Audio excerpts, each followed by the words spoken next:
ஒரு வார்த்தை. அந்த அல்ஹம்துலில்லாஹ் என்ற பொருள் கொண்ட வார்த்தை எந்த அளவுக்கு ஆழமானது என்று சகோதரர் வாசிம் அக்ரம் அவர்கள் சேர்ந்த முறையாற்றுவார்கள்.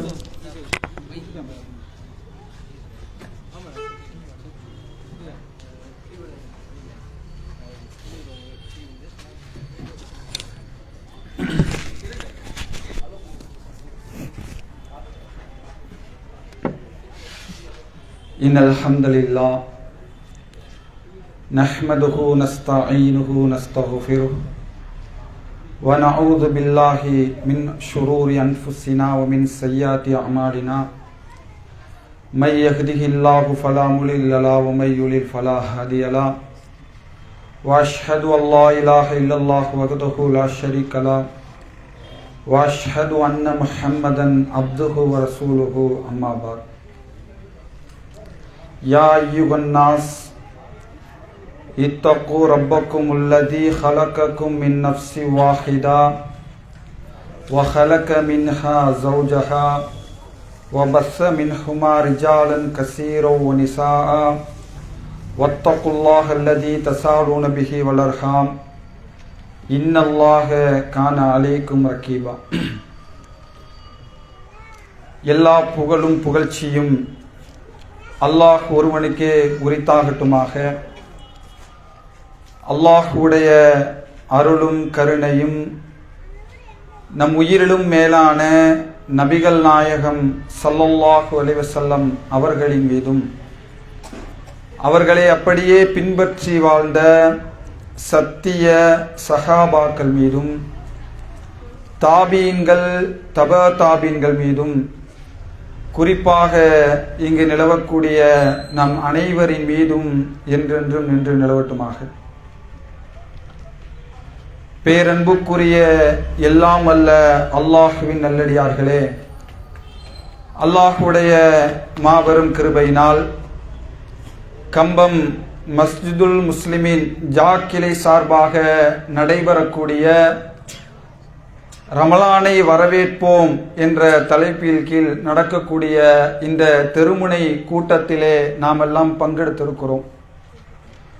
அன்புள்ள சகோதர சகோதரிகளே,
அன்புள்ள சகோதரிகளே, ரமலானை வரவேற்போம் என்ற தலைப்பின் கீழ் நடைபெறுகிற இந்த திருமுனை கூட்ட நிகழ்ச்சியிலே அல்ஹம்துலில்லாஹ் என்கிற தலைப்பை எனக்கு வழங்கியிருக்கிறார்கள்.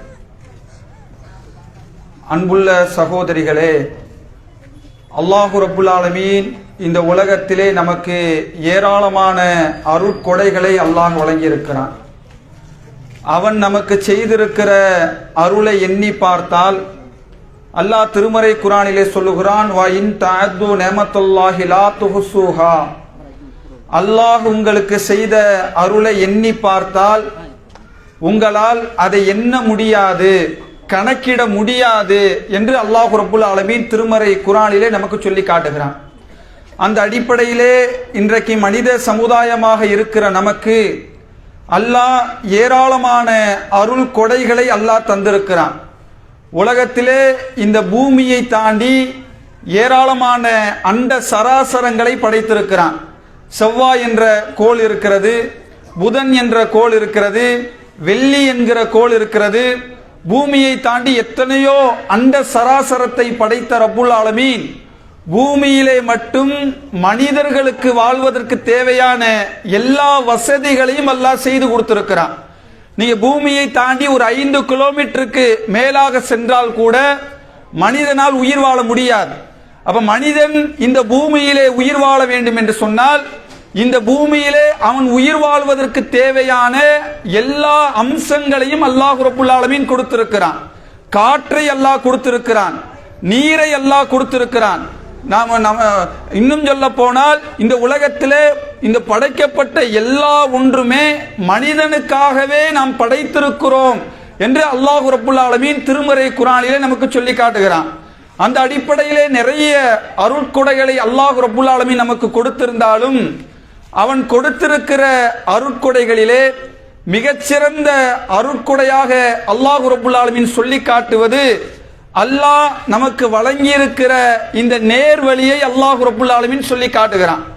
இன்றைக்கு நாமெல்லாம் லா இலாஹ இல்லல்லாஹ் என்கிற கலிமாவை சொல்லி முஸ்லிம்களாக இந்த உலகத்திலே வாழ்கிறோமே, அது அல்லாஹ் நமக்கு செய்திருக்கிற அருள்களிலே மிகச்சிறந்த அருளாக அல்லாஹ் ரப்புல் ஆலமீன் சொல்லி காட்டுகிறான். உலகத்திலே இன்னைக்கு 800 கோடிக்கும் அதிகமான மக்கள் உலகத்திலே வாழுகிறார்கள். அப்படி 800 கோடி கணக்கான மக்கள் மத்தியிலே விரல் விட்டு எண்ணக்கூடிய சில மக்களை அல்லாஹ் தேர்ந்தெடுத்து அவர்களுக்கு இஸ்லாத்தை அல்லாஹ் வாழ்வியலாக கொடுத்து இந்த கலிமா என்கிற நேர்வழி அல்லாஹ் கொடுத்திருக்கிறானே, இது அல்லாஹ் கொடுத்திருக்கிற மிகப்பெரிய நிஅமத். அது எப்படி எந்த அளவுக்கு புரிந்து கொள்ள வேண்டும் என்று சொன்னால் திருமறை குர்ஆனிலே நிறைய நபிமார்களின் வரலாறை அல்லாஹ் சொல்லி இருக்கிறான்.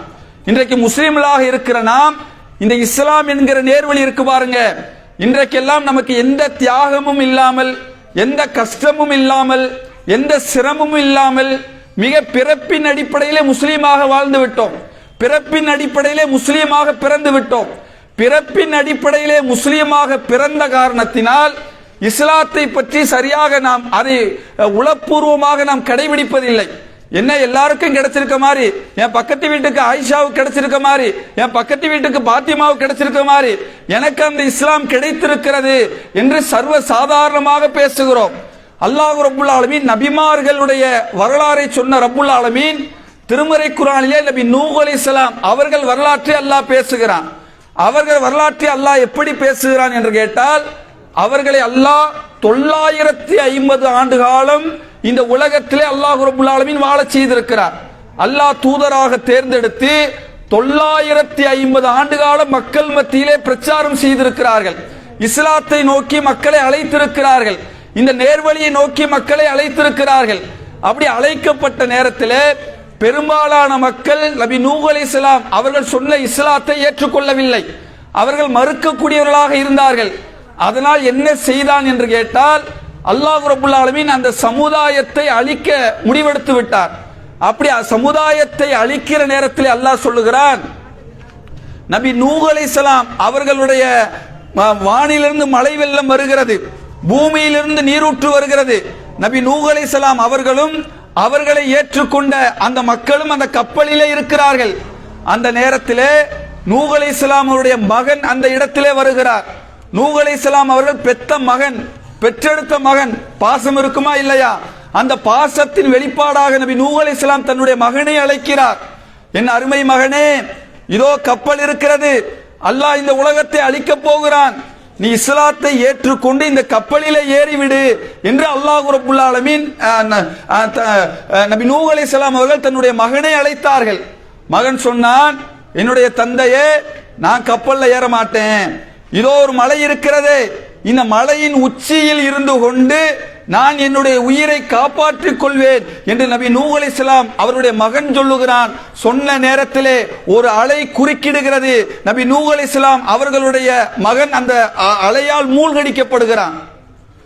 இப்ப நபி நூஹ் அலைஹிஸ்ஸலாம் கண்ணுக்கு முன்னால் பார்க்கிறார், தன்னுடைய மகன் அந்த வெள்ளத்திலே மூழ்கி அழிந்து போவதை பார்க்கிறார். பார்த்துட்டு மனசு கேட்கல.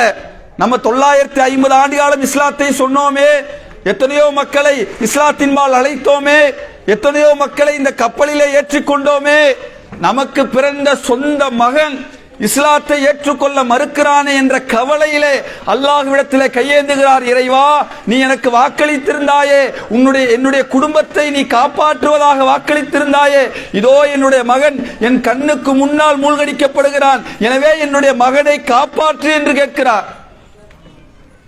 அல்லாஹ் என்ன செஞ்சிருக்கணும்?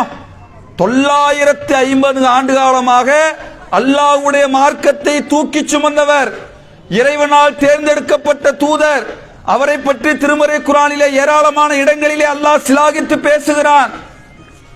என்ன செய்யணும்? இத்தனை வருஷமா எனக்காக உழைத்திருக்கிறார், 950 ஆண்டு காலமா மக்களை அழைத்திருக்கிறார். எனவே நூஹ் அலைஹிஸ்ஸலாமுடைய மகனுக்கு அல்லாஹ் நேர்வழியை கொடுத்தானா என்று கேட்டால் அல்லாஹ் திருமறை குர்ஆனிலே பதிவு செய்கிறான், நூஹே, அறிவில்லாத விஷயத்தை கேட்பதை விட்டு உன்னை நான் எச்சரிக்கை செய்கிறேன். அவன் உன்னுடைய மகன் அல்ல, உனக்கு பிறந்தா உன் மகனா? யாரெல்லாம் இந்த கொள்கையை ஏற்றுக்கொள்கிறார்களோ அவர்கள்தான் உனக்கு மகனாக இருக்க முடியுமே தவிர அவர் உன் மகனே இல்லை என்று அல்லாஹ் ரப்புல் ஆலமீன் குர்ஆனிலே பதில் சொல்லுகிறான். சொன்னா நபி நூஹ் அலைஹிஸ்ஸலாம் அவர்கள் அடுத்து பாவ மன்னிப்பு தேடுகிறார்கள். அன்புள்ள சகோதரர்களே, ஏன் இந்த வரலாற்றை சொல்லுகிறேன் என்று கேட்டால், இன்றைக்கு எந்த சிரமமும் இல்லாமல், எந்த கஷ்டமும் இல்லாமல் பிறப்பின் அடிப்படையிலே கிடைக்கிற இந்த முஸ்லிம் என்கிற பாக்கியத்தை 950 ஆண்டு காலம் அல்லாஹ்வுடைய மார்க்கத்தை எடுத்து சொன்ன நபி நூஹ் அலைஹிஸ்ஸலாம் அவருடைய மகனுக்கு அல்லாஹ் இஸ்லாத்தை கொடுக்கவில்லை. நபி நூஹ் அலைஹிஸ்ஸலாம் அவருடைய மனைவிக்கு இஸ்லாத்தை கொடுக்கவில்லை. நபி இப்ராஹிம் அலைஹிஸ்ஸலாம், நாமெல்லாம் வரலாற்றிலே ஒவ்வொரு ஆண்டும் நபி இப்ராஹிம் அலைஹிஸ்ஸலாம் அவர்களை நினைவு கூறுகிறோம், குர்பானி கொடுக்கிறோம். தன்னுடைய அல்லாஹ்வுக்காக தன்னுடைய மகனை அறுக்க துணிந்தார் என்றெல்லாம் ஒவ்வொரு வருடமும் நபி இப்ராஹிம் அலைஹிஸ்ஸலாம் அவர்கள் குறித்து பேசுகிறோம். அந்த இப்ராஹிம் அலைஹிஸ்ஸலாம் அவர்களுடைய தந்தை இந்த இஸ்லாத்தை ஏற்றுக்கொள்ளவில்லை, அவர் நரகவாதியாக இருக்கிறார். அல்லாஹ் திருமறை குர்ஆனிலே பதில் சொல்லுகிறான். அன்புள்ள சகோதரர்களே, எப்படிப்பட்ட நபி கலீலுல்லாஹ், நான் அவரை நண்பராக தேர்ந்தெடுத்திருக்கிறேன். ஒரு நபி ஒரு சமுதாயமாக திகழ்ந்தார்.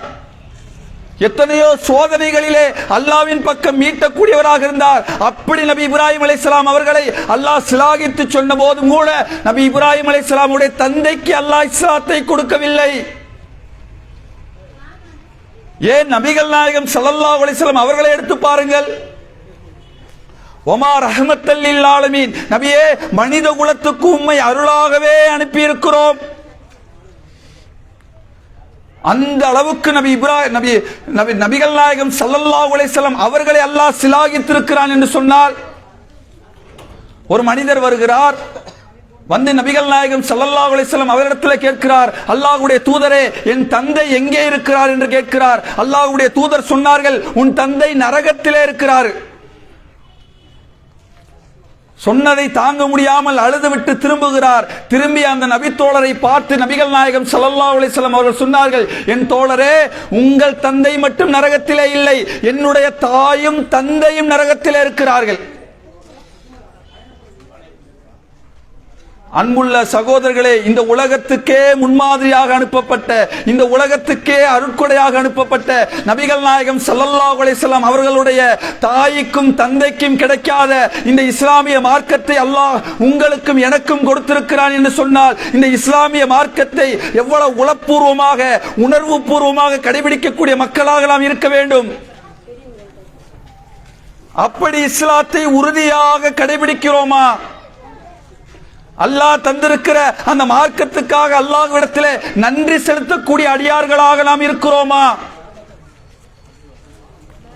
எவ்வளவோ அருளை அல்லாஹ் நமக்கு செய்திருக்கிறானே, அவன் செய்த அருளுக்காக அல்ஹம்துலில்லாஹ், அல்லாஹ்வுக்கே எல்லா புகழும் என்று சொல்லி அல்லாஹ் சொன்ன அடிப்படையிலே வாழக்கூடிய மக்களாக இருக்கிறோமா? எவ்வளவு அருளை அல்லாஹ் திருமறை குர்ஆனிலே சொல்லி நினைவுபடுத்தி நம்மிடத்தில் கேட்கிறான்.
அன்புள்ள சகோதரிகளே, அல்லாஹு ரப்புல் ஆலமீன் நமக்கு செய்திருக்கிற ஒவ்வொரு அருள் குறித்தும் திருமறை குர்ஆனிலே நினைவுபடுத்தி கேட்கிறான்.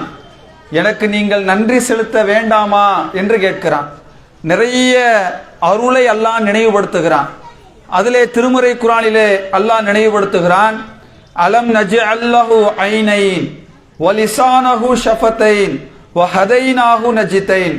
அல்லாஹ் கேட்கிறான், மனிதர்களே, உங்களுக்கு நாம் 2 கண்களை கொடுக்கவில்லையா என்று அல்லாஹ் ரப்புல் ஆலமீன் திருமறை குர்ஆனிலே கேட்கிறான். சிந்தித்து பாருங்கள் அன்புள்ள சகோதரிகளே, நமக்கு அல்லாஹ் கொடுத்திருக்கிற 2 கண்கள். கண்கள் என்று சொன்னால் மனிதர்களுக்கு மட்டும் கண்கள் அல்ல, உலகத்திலே எத்தனையோ ஜீவராசிகளுக்கும் அல்லாஹ் கண்ணை வைத்து அல்லாஹ் ரப்புல் ஆலமீன் படைத்திருக்கிறான். கண்ணுடைய கண் என்பது எவ்வளவு அல்லாஹ் நமக்கு கொடுத்திருக்கிற நேமத்தை புரிந்து கொள்ள வேண்டும் என்று சொன்னால், கண்ணை பற்றி ஆன ஒரு ஆராய்ச்சியை ஒரு சிந்தனையை அல்லாஹ் ரப்புல் ஆலமீன் தூண்டுகிறான். கண் என்று சொன்னால் கண்ணை பிடுங்கி எடுத்து ஒரு தராசிலே போட்டால் ஒரு 50 கிராம் 60 கிராம் எடை கொண்ட ஒரு பொருளாகத்தான் கண் இருக்கிறது. ஆனால் இந்த கண் என்கிற படைப்பை அல்லாஹ் ரப்புல் ஆலமீன் லட்சக்கணக்கான நரம்பு பந்துகளின் கூடாரமாக அல்லாஹ் ரப்புல் ஆலமீன் கண்ணை வைத்திருக்கிறான். இந்த கண் என்பதை பொறுத்தவரை மனிதர்கள் இன்றைக்கு எத்தனையோ கண்டுபிடிச்சிட்டாங்கல்ல. ராக்கெட்டை கண்டுபிடித்து விட்டார்கள், நிலாவுக்கு சென்று வந்து விட்டார்கள், செவ்வாய்க்கு செல்லலாமா என்று தேடுகிறார்கள். உலகத்தில் எத்தனையோ உச்சபட்ச கண்டுபிடிப்புகளை கண்டுபிடிக்கிறோம். ஆனால் அல்லாஹ் நமக்கு கொடுத்திருக்கிற இந்த கண் என்கிற படைப்பை மனிதர்களால் கண்டுபிடிக்க முடிந்ததா? அதை உருவாக்க முடிந்ததா? ஒரு மனிதன் கண் பார்வை இழந்தார் என்று சொன்னால், இதோ அவங்களுக்கு நான் கண்ணை கொடுக்கிறேன் என்ற கண்ணை கொடுக்கக்கூடிய அந்த சூழல் மனிதர்களால் கண்டுபிடிக்க முடிந்ததா என்று கேட்டால், இன்றைக்கு வரைக்கும் அறிவியல் உலகத்தால் முடியவில்லை. அப்படியான ஒரு படைப்பை மனிதனால் தயாரிக்கவே முடியாது என்று சொல்லுகிறார்கள். பண்புள்ள சகோதரர்களே, சிந்தித்து பாருங்கள். கண் பார்வை பிறவியிலே ஒருவருக்கு கண் பார்வை இல்லை, கண் பார்வை பொருத்த முடியாது. அல்லது பிறந்து சில நாட்களிலே கண் பார்வை குறைவாக இருக்கிறது என்று சொன்னால் வேறு யாராவது ஒரு மனிதருடைய கண்களில் பொருத்த முடியுமே தவிர இந்த கண்ணை, மனிதனால் உருவாக்கிய கண்ணை அவர்களால் உருவாக்க முடியாது. அப்படிப்பட்ட கண் என்ற அருளை அல்லாஹ் நம் ஒவ்வொருவருக்கும் கொடுத்திருக்கிறான். கண்ணை கட்டி வீட்டுக்குள்ள ஒரு மணி நேரம் நடந்தால் எத்தனை பேர் கண் என்ற அருளை பற்றி சிந்தித்திருக்கிறோம்? கண்ணில் ஏதாவது தூசி விழுந்தா, கண் பார்வை மங்கி இருந்தா கண்ணை பற்றி அதிகமாக பேசுகிறோமே தவிர, அல்லாஹ் எனக்கு கண் என்ற அருளை கொடுத்திருக்கிறானே, அவன் கொடுத்த அருளுக்காகவே நன்றி செலுத்த வேண்டுமே என்று நன்றி செலுத்தி இருக்கிறோம். எத்தனையோ வீதிகளிலே இருக்கிற மக்களை பார்க்கிறோம், கண் பார்வை இழந்த மக்களை பார்க்கிறோம். கண்ணை இழந்து ஒரு கணவனை பார்க்க முடியுமா? பிள்ளைகளை பார்க்க முடியுமா? சக உறவினர்களை பார்க்க முடியுமா? சொந்த பந்தங்களை பார்க்க முடியுமா? கண் இல்லை என்று சொன்னால் இந்த உலகத்தில் அவனுக்கு மயான பூமியாக எந்த ஒன்றும் இல்லாதவனாக அல்லாஹ் ஆக்கியிருப்பானே. அப்படிப்பட்ட கண் என்ற அருளை கொடுத்திருக்கிறானே, கொடுத்த அந்த அருளுக்காக அவனுக்கு நாவை கொடுக்கவில்லையா அல்லாஹ் கேட்கிறான். நாக்கு அறுத்து தராசுல போட்டா 100 கிராம். நம்மை விட மாட்டுக்கு, ஆட்டுக்கு, எத்தனையோ பெரிய பெரிய ஜீவராசிகளுக்கெல்லாம் நாக்கு இருக்கிற எத்தனை எடை? 200 கிராம், 1 கிலோ, 1.5 கிலோ அளவுக்கு எடை கொண்ட நாக்கு. நம்மை மாதிரி நாக்கால் பேச முடிகிறதா? நம்ம எப்படி பேசுறோம்? வெறுமனே ஒரு மொழி மட்டும் பேசுகிறோமா? தமிழ் பேசினால் ஒரு நாக்கு, ஆங்கிலம் பேசினால் ஒரு நாக்கு, ஹிந்தி பேசினால் ஒரு நாக்கு, மலையாளம் பேசினால் ஒரு நாக்கு. அந்த மாதிரி நாக்கு என்கிற படைப்பை அல்லாஹ் வைத்திருக்கிறானா? ஒரு நாக்கு தான். ஒரு நாக்கிலே தமிழ் வருகிறது, ஆங்கிலம் வருகிறது, ஹிந்தி வருகிறது, மலையாளம் வருகிறது. அதை தாண்டி எத்தனையோ சுவைகளை கண்டறியக்கூடிய கருவியாக அல்லாஹ் நாக்கை வைத்திருக்கிறார். நல்லா டேஸ்டா கொடுங்க, பிரியாணி கொடுங்க, எதையெல்லாம் விரும்பி டேஸ்டாக அறுசுவை உணவு உண்ண வேண்டும் என்று எல்லாம் என்ன? இந்த நாக்கு என்கிற படைப்பிலே சுவை என்கிற தன்மை இல்லை என்று சொன்னால், 2 உதடுகளை கொடுக்கவில்லையா என்று அல்லாஹ் கேட்கிறான். ரெண்டு உதடு இல்லாட்டி பேச முடியும். எத்தனை அருளை நம் உடலுக்குள்ளே அல்லாஹ் வைத்திருக்கிறான் பாருங்கள். இதெல்லாம் சொல்லி காட்டி அல்லாஹ் கேட்கிறான், இத்தனையும் நான் உனக்கு கொடுத்திருக்கிறேன், நன்றி செலுத்த மாட்டீர்களா? நம்மெல்லாம் என்ன நினைக்கிறோம்னா, அல்லாஹ் எனக்கு நன்றி, அல்லாஹ்வுக்கு நான் நன்றி செலுத்தணும்னா எனக்கு என்ன வீடு இருக்கிறதா, சொந்தமாக நிலம் இருக்கிறதா, ஏதோ அண்டை வீட்டுக்காரருக்கு இருப்பதை போல லட்சம் லட்சமாக பேங்க் பேலன்ஸ் இருக்கிறதா? அன்புள்ள சகோதரர்களை, இன்றைக்கு எத்தனையோ கோடீஸ்வரர்கள், பணத்திலே லட்சத்துக்கு கோடிபதிக்கு அதிபதி என்ன, ஒரு பேக்கரியில போய் 10 ரூபாய் மதிப்புள்ள லட்டு என்கிற இனிப்பை வாங்கி சாப்பிட முடியவில்லை. நோய், சக்கரை, பிபி, எத்தனையோ செல்வத்தை கொடுத்த ரப்புல் ஆலமீன் ஆரோக்கியத்தை எடுத்துக் கொள்கிறான். ஆரோக்கியத்தை கொடுத்த ரப்புல் ஆலமீன் பொருளாதாரத்தை எடுத்துக் கொள்கிறான். அதனால் தான் அல்லாஹ்வுடைய தூதர் சொன்னார்கள், அல்லாஹ்வுக்கு நன்றி செலுத்த வேண்டும் என்று சொன்னால் உங்களுக்கு கீழ்நிலையிலே இருக்கிற மக்களை பாருங்கள் என்று சொன்னார்கள். நமக்கெல்லாம் ஏதோ வாடகைக்காவது வீடு இருக்கு, ஏதோ பிள்ளை இருக்கிறது, ஏதோ தினசரி சாப்பாட்டுக்கு உணவு இருக்கிறது. தினசரி வீதிகளிலே நடந்து செல்லுகிற பொழுது எத்தனை பேர் சரியான ஆடை இல்லாமல், பிள்ளை இல்லாமல், மனைவி இல்லாமல், கணவன் இல்லாமல், ஒருவேளை உணவுக்காக நம்முடைய ஒவ்வொரு வீடுகளிலும் தட்டி, பாய் சோறு இருக்குதா, சாப்பாடு இருக்கா, ஏதாவது காசு இருக்கிறதா, எத்தனை வீடுகளிலே தட்டி கேட்கிறார்கள். அந்த மாதிரி ஒவ்வொரு இடத்திலும் போய் கையேந்தக்கூடிய அளவுக்கெல்லாம் நம்மை வைத்து விட்டானா?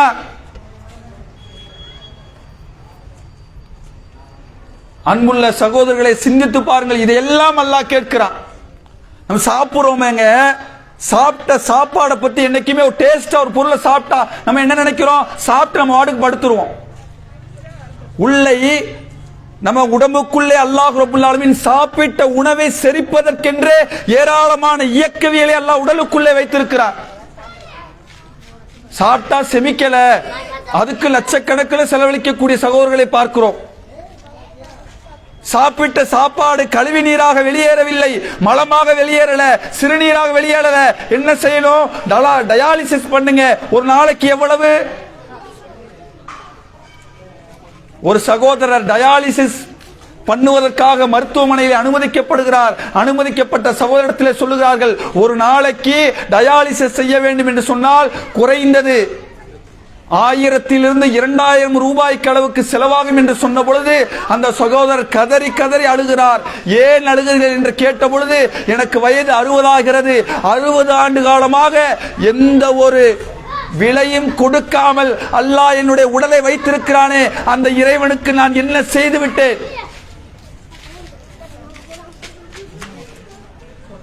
அன்புள்ள சகோதரர், ஒரு நாம் சாப்பிடக்கூடிய சாப்பாடு டைஜஸ்ட் ஆகாட்டி எவ்வளவு பாடுபடுகிறோம். உள்ள போய் விக்கி அந்த உணவு வெளியேறாமல், உணவு அரைக்கப்படாமல், சாப்பிட்டது கழிவாகவும் செல்லாமல், எத்தனை அருள் நம் உடலுக்குள்ளே அல்லாஹ் எத்தனை அருளை வைத்திருக்கிறான் பாருங்கள். எந்த அருளையாவது நினைத்து அல்லாஹ்வுக்கு நன்றி செலுத்துகிறோமா?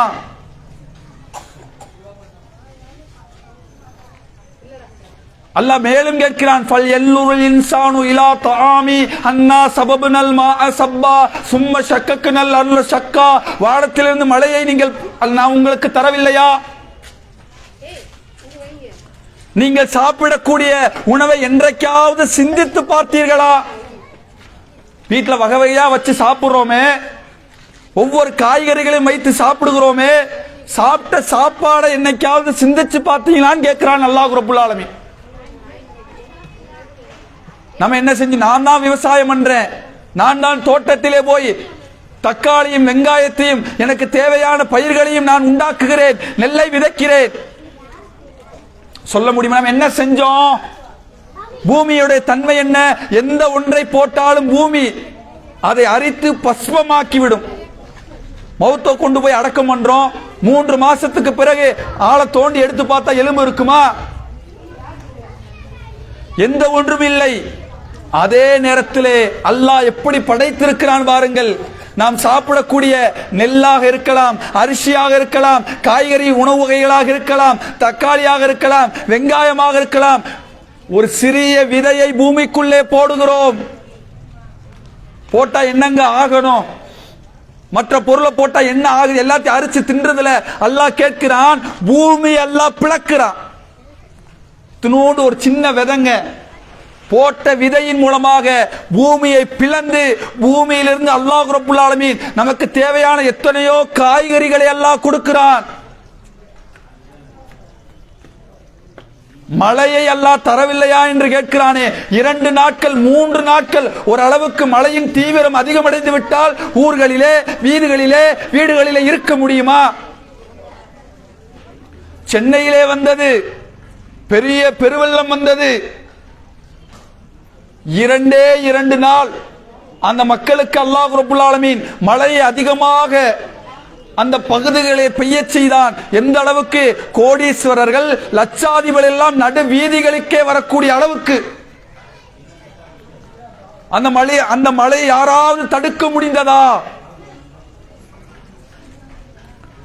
அன்புள்ள சகோதரர்களை சிந்தித்து பாருங்கள். நபிகள் நாயகம் ஸல்லல்லாஹு அலைஹி வஸல்லம் அவர்கள் ஒரு நேரத்திலே தன்னுடைய மனைவி அன்னை ஆயிஷா ரலியல்லாஹு அவரிடத்திலே போகிறார்கள். அன்றைய இரவு அன்னை ஆயிஷா ரலியல்லாஹு அவர்கள் வீட்டிலே தங்குகிறார்கள். தங்கிய நேரத்திலே தன்னுடைய மனைவியிடத்திலே கேட்கிறார்கள், ஆயிஷா அவர்களே, இன்று இரவு அல்லாஹ்வை தொழுவதற்கு எனக்கு அனுமதி தருவீர்களா? அல்லாஹ்வுடைய தூதரே, தாராளமாக தொழுங்கள். நபிகள் நாயகம் ஸல்லல்லாஹு அலைஹி வஸல்லம் அவர்கள் தக்பீர் கட்டுகிறார்கள், தொழுகிறார்கள். எந்த அளவுக்கு என்று கேட்டால் இரவு முழுக்க நின்று தொழுகிறார்கள். அதன் மூலமாக கால்கள் வீங்குகிற அளவுக்கு தொழுகிறார்கள். கண்ணீர் வருகிறது, தாடியை நனைக்கிறது. ஃபஜ்ருடைய பாங்குக்காக பிலால் ரலியல்லாஹு அவர்களே வந்து விடுகிறார்கள். வந்து ரசூலுல்லாஹ்வை பார்த்து கேட்டாங்க, அல்லாஹ்வுடைய தூதரே, உங்களுடைய பாவங்களை அல்லாஹ் மன்னித்து விட்டானே, நீங்கள் இப்படி உங்களை வருத்தி அல்லாஹ்விடத்திலே தொழ வேண்டுமா என்று கேட்ட பொழுது நபிகள் நாயகம் ஸல்லல்லாஹு அலைஹி வஸல்லம் சொன்ன வார்த்தை, பிலால் அவர்களே, நான் அல்லாஹ்வுக்கு நன்றியுள்ள அடியாராக மாற வேண்டாமா என்று கேட்டார்கள். இந்த உலகத்தில் ரசூலுல்லாஹ் என்ன சாப்பிட்டார்கள், என்ன உண்டார்கள், என்ன ஆடை உடுத்தினார்கள்? ரசூலுல்லாஹ் மௌத்துக்கு பிறகு அன்னை ஆயிஷா ரலியல்லாஹு அவர்கள் சொன்னார்கள், நபிகள் நாயகம் ஸல்லல்லாஹு அலைஹி வஸல்லம் அவர்களும் அவர்கள் குடும்பத்தாராகிய நாங்களும் எந்த 3 நாளும் வயிறார உண்டதில்லை. மதீனாவிலே 10 ஆண்டு கால வாழ்க்கையிலே 3 நாள் வயிறார சாப்பிட்டதில்லை. ஒரு மாதம் அடுப்பு எரியும், ஒரு மாதம் பிறை பார்ப்போம் அடுப்பு எரியாது, 2வது மாதம் பிறை பார்ப்போம் அடுப்பு எரியாது, 3வது மாதம் பிறை பார்ப்போம் அடுப்பு எரியாது. அதை கேட்ட நபித்தோழர் கேட்கிறார், உயிர் வாழ்வதற்கு என்ன உண்டீர்கள்? 2 பேரிச்சம்பளத்தை கொண்டுதான் உயிர் வாழ்ந்தோம் என்று நபிகள் அன்னை ஆயிஷா ரலியல்லாஹு அவர்கள் சொன்னார்கள் என்று சொன்னால், இந்த உலகத்திலே அல்லாஹ்வுடைய தூதர் வாழும் பொழுது அல்லாஹ்வுடைய தூதர் ஏதோ சொகுசாக உலக இன்பங்களை எல்லாம் அனுபவித்து நல்ல உணவு உண்டு நல்ல ஆடை உடுத்தி உலகத்தில் இருக்கிற ஆடம்பரங்களை மூழ்கி திளைக்கவில்லை. இன்றைக்கு சராசரியாக நமக்கு கிடைக்கிற உணவு கூட, நாம் உடுத்துகிற ஆடை கூட, நாம் இருக்கிற வீடு கூட அல்லாஹ்வுடைய தூதர் அனுபவிக்கவில்லை. அப்படிப்பட்ட அல்லாஹ்வுடைய தூதரே இரவு முழுக்க அல்லாஹ்விடத்தில் நின்று கால்கள் வீங்கு நின்று கண்ணீர் சிந்தி சொன்ன வார்த்தை, நான் அல்லாஹ்வுக்கு நன்றி செலுத்த வேண்டாமா என்று கேட்டார்கள் என்று சொன்னால், எனவே அன்புள்ள சகோதரர்களே, வந்திருக்கக்கூடிய நாம் இன்னும் சில தினங்களிலே ரமலான் வருகிறது. அதையெல்லாம் உள்ளத்திலே நிறுத்தி அல்லாஹ் நமக்கு தந்திருக்கிற இந்த நேர்வழிக்காக, அல்லாஹ் நமக்கு கொடுத்திருக்கிற இந்த அருளுக்காக அல்லாஹுவை நினைத்து நன்றி செலுத்தக்கூடிய நன்மக்களாக அல்லாஹ் ரப்புல் ஆலமீன் உங்களையும் என்னையும் ஆக்கி அருள வேண்டும் என்று கூறி என்னுடைய இந்த உரையை நிறைவு செய்கிறேன். அஸ்ஸலாமு அலைக்கும் வரஹ்மத்துல்லாஹி வபரகாத்துஹு.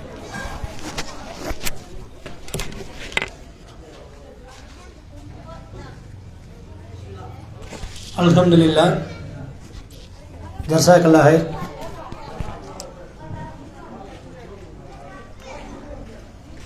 இந்த டீ குடிக்கும் போது கஜகஜன் இந்த பேசாமல் சில குழந்தைகள் எல்லாம் கொஞ்சம் அமைதியாகவே உட்கார சொல்லுங்கள். அடுத்தபடியாக இன்ஷா அல்லாஹ் மௌலவி அன்சாரி ஃபிர்தௌசி அவர்கள் ரமலானுக்கு தயாராகும் என்ற தலைப்பில் உரை நிகழ்த்த உள்ளார். நாம் எல்லா கூட்டங்களிலும் எல்லா உரைகளிலும் சொல்ல வேண்டிய விஷயம் ஒன்றுதான்.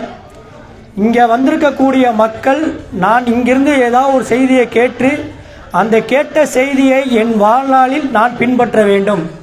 இந்த ஹதீஸின் மூலமாக என் வாழ்வில் ஏதாவது ஒரு வாழ்க்கையை நான் மாற்ற வேண்டும். இந்த ஹதீஸை நடைமுறைப்படுத்தியவனாகத்தான் நான் மரணிக்க வேண்டும். இந்த குர்ஆன் வசனத்தை நடைமுறைப்படுத்தியவனாக ஒரு பெண்மணியாகத்தான் நான் மரணிக்க வேண்டும் என்று ஒவ்வொருவரும் நியத்து வைத்துக் கொள்ள வேண்டும். நாம் வந்ததோ ஏதோ கூடினோம், ஏதோ டீ வடை கொடுத்தார்கள் கலைந்தோம் என்று நம் வாழ்வை அமைந்து விடக்கூடாது. இந்த உரையோ இந்த கூட்டமோ அது மாதிரி கலைந்து விடக்கூடாது.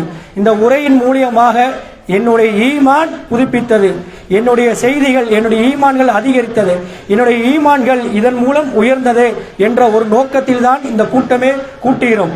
அந்த கூட்டத்தில் கலந்து செல்லக்கூடிய மக்கள் இந்த கூட்டத்தில் கலந்து கொண்டது எந்த அளவுக்கு சிறப்பு என்று அல்லாஹ்வுடைய தூதர்கள் சொல்கிறார்கள்.